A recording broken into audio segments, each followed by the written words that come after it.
मुंबईमध्ये काँग्रेसला पुन्हा एकदा मोठा धक्का बसण्याची चर्चा सुरू झालेली आहे। काँग्रेसला रामराम ठोकत मिलिंद देवरांनी शिंदे गटामध्ये प्रवेश केलाय। दरम्यान यानंतर सिद्दीकी पिता पुत्र हे अजित पवार गटाच्या वाटेवर असल्याच्या चर्चा जोरदार सुरू झालेल्या आहेत। बघूया त्याबद्दलचा एक रिपोर्ट। एज ऑफ नाउ ऐसा कुछ नहीं है। भविष्य का कोई नहीं कुछ कह सकता है। राष्ट्रवादी काँग्रेसमध्ये येणार अशा बातम्या होत्या, मी त्याचं स्वागत करतो। काँग्रेसचे बाबा सिद्दीकी आणि त्यांचे पुत्र झिशान सिद्दीकी अजित पवार गटात जाणार असल्याच्या चर्चांना उधाण आलंय। मात्र या चर्चांवर स्वतः सिद्दीकी पिता पुत्रांनी स्पष्टीकरण दिलंय। पक्ष सोडण्याचा सध्या कुठलाही विचार नसल्याचं बाबा सिद्दीकी आणि झिशान सिद्दीकींनी म्हटलंय। मात्र भविष्यात काही सांगता येत नसल्याचं सूचक विधान सुद्धा बाबा सिद्दीकी यांनी केलंय। एज ऑफ नाउ ऐसा कुछ नहीं है। भविष्य का कोई नहीं कुछ कह सकता है। राइट, एज ऑफ नाउ अभी कुछ नहीं है। भविष्य का कोई नहीं कह सकता है। मैं अगर जाऊंगा तो आपको बता के जाऊंगा। आदरणीय अजीत पवार जी के साथ तो हमारे रिश्ते आज से नहीं 25-30 साल से, प्रफुल्ल जी से, सुनील से, तटकरे जी से, सभी से रिश्ते हैं। तो इसका मतलब थोड़ी कि रिश्ते तो अक्रॉस पार्टी लाइन्स होते हैं।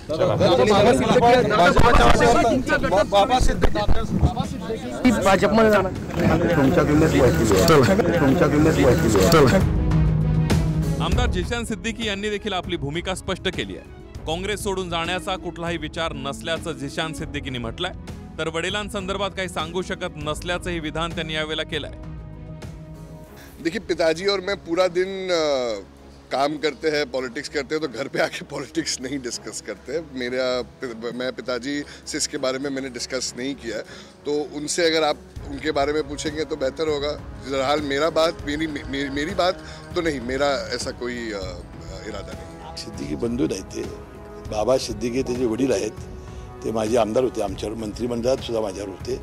आणि निशांत सिद्दीकी हे त्यांचे चिरंजीव आहेत, ते आमदार आहेत। आता मी ते प्रसारमाध्यमामध्ये बघितलं आणि त्यांनी त्यांच्या भावना व्यक्त केल्या बघितल्या। त्यांनी अजून काय आमच्या पक्षात प्रवेश केलेला नाही, परंतु तुम्ही जसं ऐकलं तसं मी प्रसारमाध्यमामध्ये राष्ट्रवादी काँग्रेसमध्ये येणार अशा बातम्या होत्या, मी त्याचं स्वागत करतो। काँग्रेसचा कुठलाही व्यक्ती आमदार हे आपले राजीनामा देणार नाही किंवा पद सोडणार नाही आणि बीजेपीमध्ये जाणार नाही। सिद्दीकी पिता पुत्रांनी काँग्रेसला रामराम केल्यास लोकसभेच्या पार्श्वभूमीवर मुंबईमध्ये काँग्रेसला मोठा धक्का बसू शकतो। वांद्रे विधानसभा उत्तर मध्य मुंबई या लोकसभा क्षेत्रामध्ये बाबा सिद्दीकी हे वांद्रे पश्चिम या मतदारसंघातून आमदार होते। वांद्रे पूर्व आणि पश्चिम मध्ये बाबा सिद्दीकींचा मोठा जनसंपर्क आहे। बाबा सिद्दीकींचे पुत्र झिशान सिद्दीकी वांद्रे पूर्व मधून आमदार आहेत। बॉलिवूडमधील अनेक दिग्गज लोकांसोबत बाबा सिद्दीकी यांचे संबंध आहेत। त्यामुळे सिद्दीकी पिता पुत्रांनी काँग्रेस सोडल्यास मुंबईमध्ये काँग्रेसला मोठा धक्का बसेल। अजित पवार गटाकडून राज्यसभेसाठी अल्पसंख्याक चेहऱ्याची चाचपणी सुरू आहे। मलिकांवर देशद्रोहाचा आरोप असल्यामुळे भाजपचा विरोध आहे। त्यामुळे राज्यसभेसाठी अजित पवार गटाकडून बाबा सिद्दीकींच्या नावाची चर्चा सुरू आहे।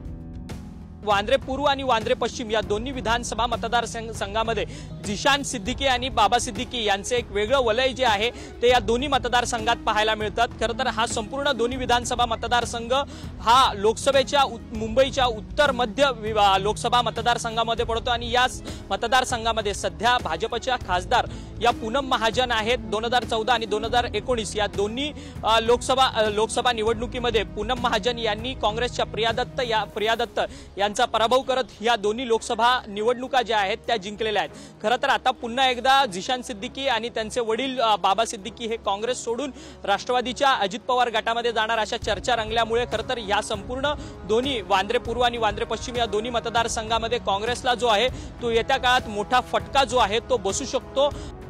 सिद्दीकी पिता पुत्र काँग्रेसला रामराम ठोकणार या चर्चेनंतर राऊतांनी थेट हल्लाबोल केलाय। तर राऊतांच्या टीकेला झिशान सिद्दीकी यांनीही जोरदार प्रत्युत्तर दिलंय।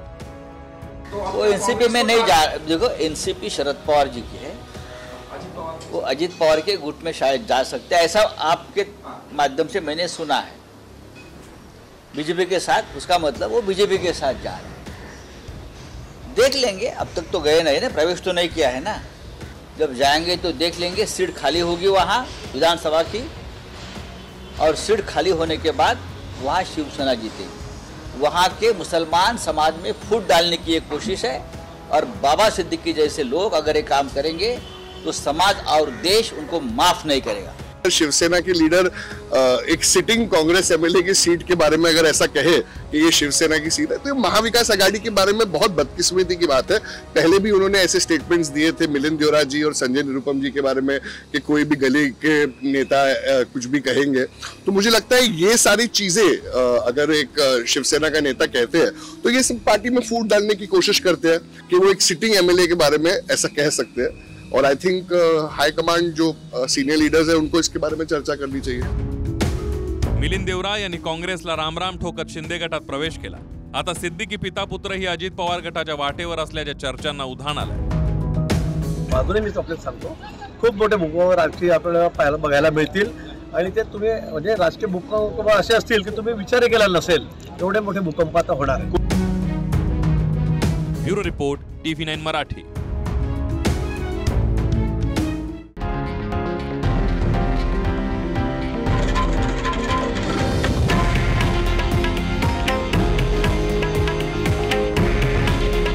हे आहे देशातील नंबर 1 न्यूज नेटवर्क आणि आपण पाहत आहात TV9 मराठी। काळजी तुमची, हित महाराष्ट्राचं।